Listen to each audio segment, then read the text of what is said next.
গল্পটি শুরু হয় বায়ান নামের এক ব্যবসায়ীর কাছ থেকে, যাকে একটি খালি ঘরে একটি চেয়ারের সাথে বেঁধে রাখা হয়েছিল। হঠাৎ বায়ানের চোখ খুলে যায় এবং সে দেখে যে তাকে শিকল দিয়ে বেঁধে বন্দী করা হয়েছে। তিনি কোনো মতে শিকল খুলে একটি ছোট ঘর দিয়ে বেরিয়ে যান। সেখানে জানালা তাকালে আশেপাশে কেউ ছিল না। তখন সে তার ফোন বের করে দেখলো তার বন্ধু ব্রুসের কল। ব্রুস বলল যে তাকেও কেউ এখানে অপহরণ করেছে এবং এখন অপহরণকারীরা তার কাছে মুক্তিপণ দাবি করছে। বায়ান জিজ্ঞেস করলো, ভাই আপনি কোথায়? তখন ব্রুস ঠিক সেই রুমের কথা বলল যে ঘরে বায়ান তালাবদ্ধ ছিল। এখন বায়ান জোরে চিৎকার করতে লাগলো বায়ানকে বের করার জন্য, কিন্তু কোনো লাভ হলো না। তখন ব্রুসের চিৎকারের আওয়াজ এলো এবং সে বলল যে সে এখানে জ্বলছে। হঠাৎ একটা বিকট বিস্ফোরণ হলো এবং বায়ান বুঝতে পারলো যে ব্রুস আর এই পৃথিবীতে নেই। বায়ান খুব ভয় পেয়ে গেল এবং চিৎকার করতে লাগলো বেরিয়ে যাওয়ার জন্য। তারপর রুমে একটি আওয়াজ এলো, এই ঘর থেকে বের হতে পারবে কেবলমাত্র একটি শর্তে, যদি সে তাকে 2 মিনিটের মধ্যে অপহরণকারী ব্যক্তির নাম বলে। এবার বায়ান রেগে গেল এবং জানালা ভাঙার চেষ্টা করলো, কিন্তু কণ্ঠ বলল যে সে শুধু তার সময় নষ্ট করছে। তখন বায়ান ভাবলো কে এটা করতে পারে, কিন্তু কারণ আমি তার মাথায় আসেনি। তখন হঠাৎ করেই সেই ঘরে উত্তাপ বাড়তে থাকে। বায়ান চেষ্টা করে হিটিং সিস্টেম বন্ধ করে দেওয়ার জন্য, কিন্তু কিছুই হলো না।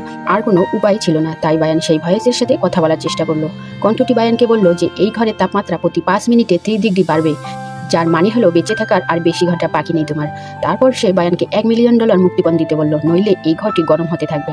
বায়ান বলল, ভাই আমার কাছে এত টাকা নেই। কিন্তু সেই কণ্ঠ বলেছিল যে যে কোনো জায়গা থেকে ব্যবস্থা করো, টাকা নিয়ে এসো, না হলে তোমার মৃত্যু নিশ্চিত। এবার বায়ান তার ছোট বাচ্চা লেভির ছবি দেখিয়ে মানবতার জন্য ভিক্ষা করতে লাগলো, কিন্তু কণ্ঠ বলল যে সে আগে থেকেই বায়ান সম্পর্কে সব জানে। এরপর বায়ান প্রথমে তার ভাই জনকে ফোন করে। জনকে সবকিছু বলেছিল এবং তাকে সাহায্য করতে বলেছিল, কিন্তু জন তার উপর খুব রাগ করেছিল, কারণ বায়ান তার সাথে অনেকদিন ধরে কথা বলেনি। অবশেষে জন বায়ানকে সাহায্য করতে রাজি হয়ে গিয়েছিল। তিনি বায়ানকে তার ফোন চালু রাখতে বলেছিল, যাতে তার দল বায়ানের অবস্থান ট্র্যাক করতে পারে এবং যত তাড়াতাড়ি সম্ভব তার কাছে পৌঁছতে পারে।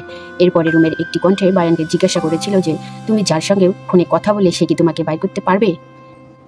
তখন বায়ান তাদেরকে $100 ঘড়ি, যা তার বাবা তাকে উপহার দিয়েছিলেন এবং তার পরিবর্তে তাকে ছেড়ে দেওয়ার দাবি করেছিলেন, কিন্তু ভয়েস বায়ানকে ঘড়িটি ভেঙে ফেলার নির্দেশ দেয়। বায়ানকে তার কথা মানতে হয়েছিল এবং তারপর সে তার স্ত্রী অ্যানাকে ফোন করে বলেছিল যে ব্যাংকে সব টাকা একটি অ্যাকাউন্টে ট্রান্সফার করতে। তার স্ত্রী এ বিষয় থেকে প্রশ্ন করলে সে কোনো উত্তরই দেয় না, তবুও অ্যানা তাকে টাকা পাঠিয়ে দেয়। তারপর বায়ান তার মাকে ফোন করে, কিন্তু সেও বলে যে সে শুধুমাত্র প্রয়োজনের সময় মাকে মিস করে। এতে বায়ান রেগে গিয়েছিল, বলল যে আমি তোমাকে প্রতি মাসে চেক পাঠাই, কিন্তু তার মা বলেছিল তুমি এটা ছেড়ে দাও, তোমার ভাই জন তোমার থেকে অনেক ভালো। সে কম টাকা আয় করলেও সে তার মায়ের খবর রাখতো সবসময়। এবার বায়ানের মা টাকা পাঠাতে অস্বীকার করলো। যখন বায়ান তাকে সব কথা খুলে বলল, তখন তার মা রাজি হলো। পরে বায়ান আরো কয়েকজন বন্ধুকে ফোন করে, আবার তার ভাই জনের সাথেও যোগাযোগ করে। তিনি জনকে দ্রুত আসতে বলেন, অন্যথায় সে গরমে পুড়ে মরবে।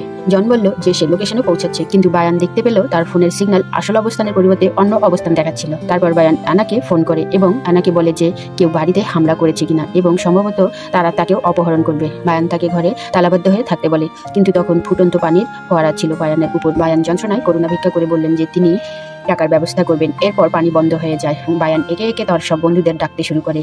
তিনি সবাইকে তার ব্যবসায় টাকা বিনিয়োগ করতে বললেন, কিন্তু শীঘ্রই প্রচণ্ড গরমের কারণে তার মন প্রভাবিত হতে থাকে এবং সে উন্মুক্তভাবে ভাবতে থাকে যে হিটিং সিস্টেম বন্ধ করা যায় কিভাবে। জন তাকে ফোন করে সাহস দিল এবং তাকে বলে যে তারা ফোন কোম্পানির সাথে কথা বলে তার অবস্থান খুঁজে পেয়েছে এবং সাহায্য করতে শীঘ্রই তারা তার কাছে পৌঁছবে। তার যা মনে আছে তা বলতে বলল। বায়ান বলল যে সে হোটেল থেকে বের হয়ে তার গাড়িতে বসলো এবং হঠাৎ একজন তার উপর এসে পড়ল।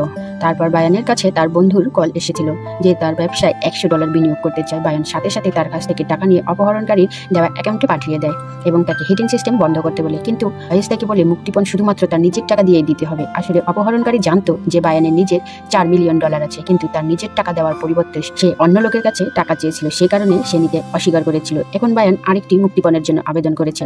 ভয়েস তাকে একটি শেষ সুযোগ দিয়েছে এবং তাকে 5 মিনিটের মধ্যে পুরো $4 মিলিয়ন ট্রান্সফার করতে বলেছে। যখন তাপ বাড়তে থাকে তখন বায়ান কাঁদতে থাকে এবং জানায় যে সে তার পরিবারের ভবিষ্যতের জন্য এই টাকাগুলো সঞ্চয় করেছে, কিন্তু এখন তার আর কোনো উপায় ছিল না। তাই সে টাকা ট্রান্সফার করে এবং গরমের কারণে সে অজ্ঞান হয়ে যায়। এরপর তার চোখ বন্ধ হয়ে যায়। যখন চোখ খুললো সে বাইরে যেতে চাইল, কিন্তু কণ্ঠ আবার প্রত্যাখ্যান করে এবং তাকে বলল যে এখনো অনেক কিছুই বাকি আছে। এরপরে তাকে ঘরে রাখা বোতল থেকে পানি খেতে বলা হলো। পানি খাওয়ার সাথে সাথে একটি কাগজ এলো, কিছু নাম লেখা ছিল।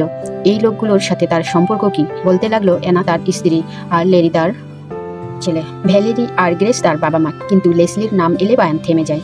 কণ্ঠে লেসলির কথা জিজ্ঞেস করলে বায়ান বলে, আমি জানি না। এরপরে জনের নাম লিস্টে এলো। তখন কণ্ঠ জিজ্ঞেস করলো, তুমি কি এদেরকে নিয়ে চিন্তা করো? বায়ান রাজি হয়ে গেল। তারপর হঠাৎ একটা ফোন এলো তার কাছে এবং তার স্ত্রী অ্যানা খুব ভয় পেয়ে গেল এবং তাকে জানালো কেউ তাকে অপহরণ করে বায়ানের একই ঘরে তালা দিয়ে রেখেছে। বায়ান অ্যানার কথা শুনে খুব খারাপ অবস্থা হয়ে গেছিল। তখন বায়ানের কাছে একটি কণ্ঠ ভেসে উঠল যে শুধু বায়ানই উত্তর দেবে। তারপর কণ্ঠটি বায়ানের উপর চাপ দিল যে সে যদি আসল সত্য কথা সবাইকে না বলে তাহলে সে তার জীবন এবং তার স্ত্রীর জীবনকে বাঁচাতে পারবে না।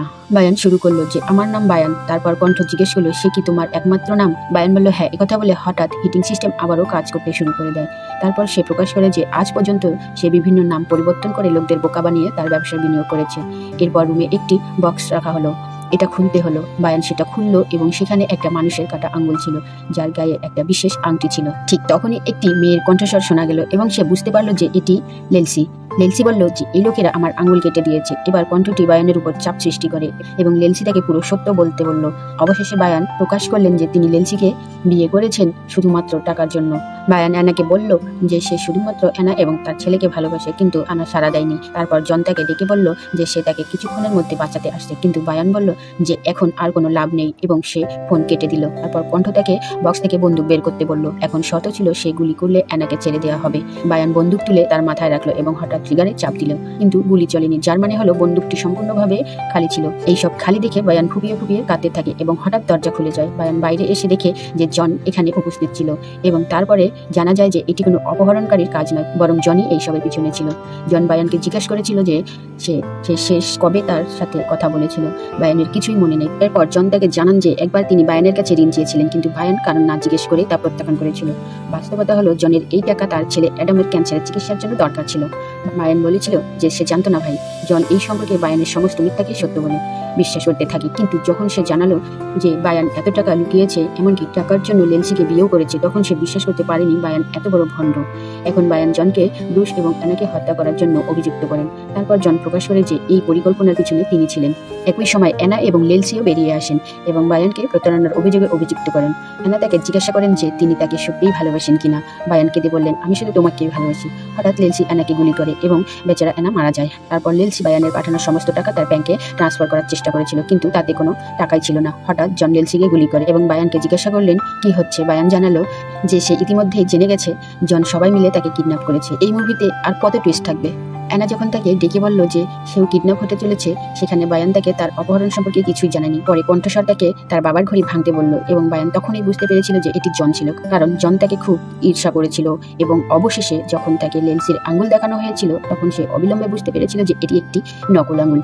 বায়ান বলল যে সে টাকা পাঠিয়েছিল মুক্তিপণের জন্য এবং তাৎক্ষণিকভাবে তার অ্যাকাউন্টে ফেরত নিয়েছিল। জন বায়ানকে জিজ্ঞাসা করলো সে কিভাবে জানলো যে বন্দুকের মধ্যে গুলি নেই। বায়ান বলল যে সে শুধু এটাই জানতো না, কিন্তু তারপরেও সে বন্দুক থেকে গুলি চালিয়েছিল, কারণ সে অ্যানার জীবন বাঁচাতে চেয়েছিল। এখন জনের পুরো পরিকল্পনায় ব্যর্থ হয়ে গেল। তাই জন বায়ানকে বলল, চল ভাই আমরা লাশের নিষ্পত্তি করি। এখান থেকে বায়ান একই ঘরে জনকে তালা দিয়ে মৃতদেহ রেখে চলে যায়। ভিডিওটি ভালো লাগলে লাইক করুন এবং পরবর্তী ভিডিও দেখতে চ্যানেলটিকে সাবস্ক্রাইব করুন।